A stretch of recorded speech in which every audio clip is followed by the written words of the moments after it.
Mardi Gras season means big business for the bead industry. Christmas is for kids and Mardi Gras for adults.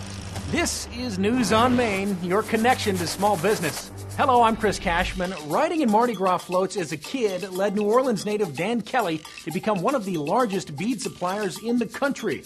I can remember going to parades since I was 3 or 4 years old, and we attended every parade every night. I just loved Mardi Gras.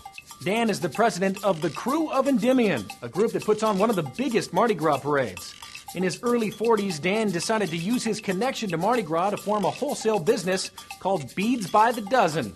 In Smart Business, he explains how they work with some of the other major crews to make custom products they can throw from floats to Mardi Gras revelers.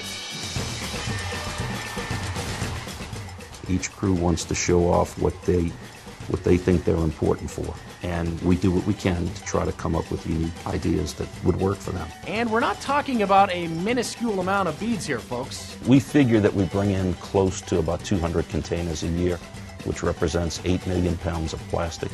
It could be anywhere from 56 million strands of beads to 120 million strands, depending on what size beads we're talking about.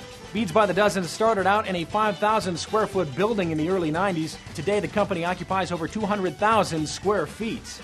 Dan works directly with a Chinese manufacturer to produce their products. Years before opening Beads by the Dozen, Dan had traveled to China with a friend on a buying trip. It was an experience for me that really opened my eyes as to what the rest of the world was like. They wanted us. They wanted the people from the United States to come buy their product. Dan says the business relationship he forged in the beginning is still going strong today. They really cared. They took us in as their family. Their kids call me Uncle Danny. Anyone who is looking to do business in China needs to go over and find someone that they trust and stick with those people.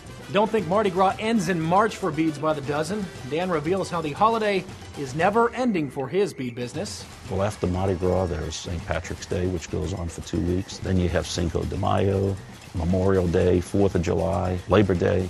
Mardi Gras just never ends. It may not be called Mardi Gras, but it has something to do with Mardi Gras beads. And that's your News on Main, your connection to small business.